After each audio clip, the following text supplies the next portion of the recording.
Hey guys, this week's video will be a wheel review of the Seismic 80mm Alpha wheels. Word out, doing it with my little nigga. My little nigga!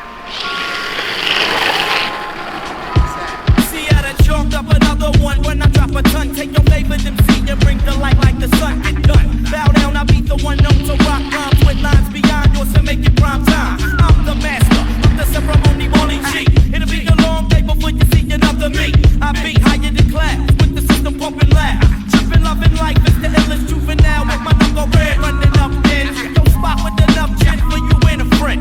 The Baba Z for those who huff and make you wanna get straight on the after taking one puff of the stuff. Who is tough, but all stress chased away by the Tango Ray murder in my way. Hey, young world, keep my method of madness. Watch it bring sadness because it's that girl. It's not who the what wanna see you more, I fade you more. That nigga causing ruckus for all of y'all. Now who the what wanna see you more, I fade you more. For all of y'all, for all of y'all. These wheels have been primarily designed for downhill skateboarding, basically going as fast as you can skateboard, and yeah, come in 80.5mm size. They have a 61mm width and a 60mm contact patch. They come in the 76A and 78A durometer, with the 76A being orange and the 78A being green. They're made from Defcon urethane, which is the fastest urethane in the world. Pete Connolly set the 140 something kilometer world record on Seismic Defcons. Not these wheels, just the same urethane. So first thing I'm going to talk about is the height. I previously reviewed the 75.5mm alphas, and I really like those. They had a great slide and performed well, but these come in a bigger size, so I really want to focus on that because it will determine which you kind of pick for whatever you're doing. So wheels in a big size tend to have a lot of heft, a lot of momentum, but surprisingly these don't feel anything like that. My only other experience with big wheels is the Kegels and some One Magnums, but in comparison these don't feel as slow to turn. They're quite nimble and they accelerate fast. They don't feel as heavy as a traditional 80mm wheel, even like when pushing and accelerating, they're not so hard to get off the line, right? So that's something I really like, and perhaps it's because of the larger core, which obviously reduces the overall weight of the wheels, but I'm not entirely sure.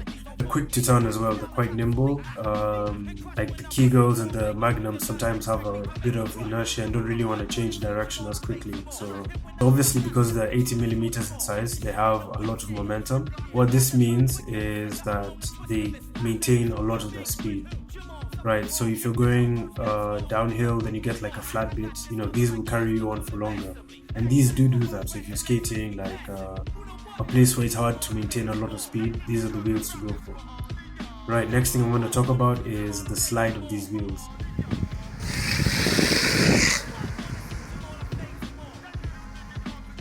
Thane is known for being smooth sliding, and with the support of the core, this huge core, I expected these wheels to slide really smooth, and they did. Fortunately, when I bought these, they still had some of the skin and the lips were fresh. As you can see, they're not exactly whatever right now, but when I did get them, the lips were fresh, and they still had some skin. And I was really surprised when I first slid the wheel. It slid so smooth that I thought they were broken in. I mean, because the skin was there, it slowed me down a lot, like a lot. But I genuinely thought that the skin was gone because of how smooth they are. And this is really surprising because my experience with fresh wheels has always been that they're like really grippy and really like grabby, and they just bounce a lot and don't feel very comfortable to skate. So that was a pleasant experience. So, if you have a race and you don't have a lot of experience with fresh wheels, I think either these or the 75mm alphas would be a good choice for a less experienced racer because they're more forgiving.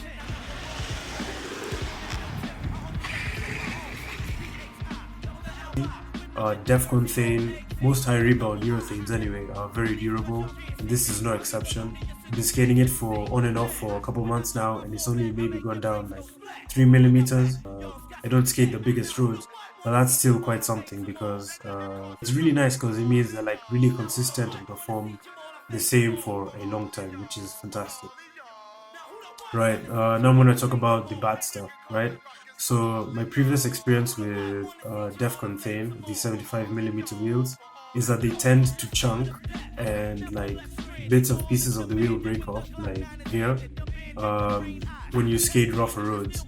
Now the situation isn't so bad with these because I kind of stuck to smoother roads and avoided like rough roads in general. But the conclusion is these don't really handle rough roads all too well, so try and avoid them altogether. Otherwise your wheels will chunk. And another thing that I noticed is that they don't handle they reflect a lot of road vibration.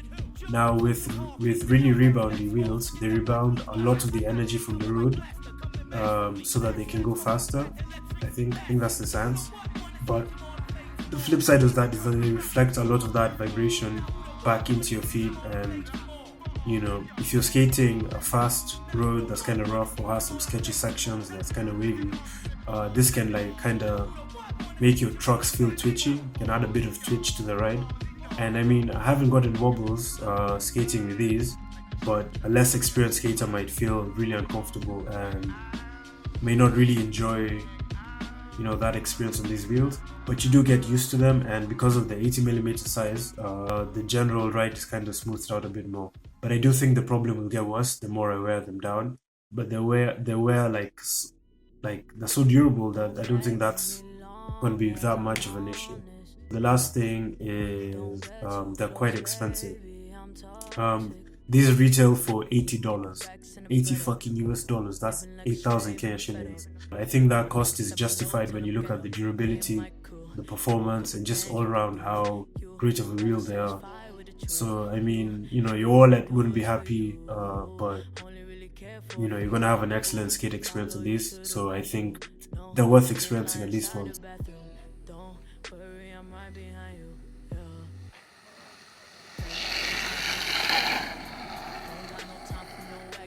Right, so the last thing I'll talk about is what type of riding are these good for, and who should buy them or who should get them. Right, so these are good for downhill skateboarding, obviously. They're also good for long distance pushing, downhill skateboard racing when fresh.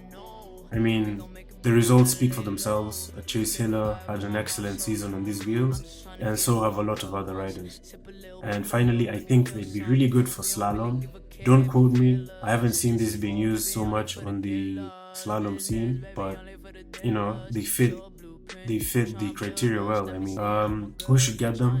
If you're looking for a comfortable downhill wheel that you'll have a lot of fun on, that's the Alphas, and that will maintain the performance for a long time, that's the Alphas. If you're looking to compete at an all grip race or at kind of a, you know, amateur kind of thing, then these are a good wheel.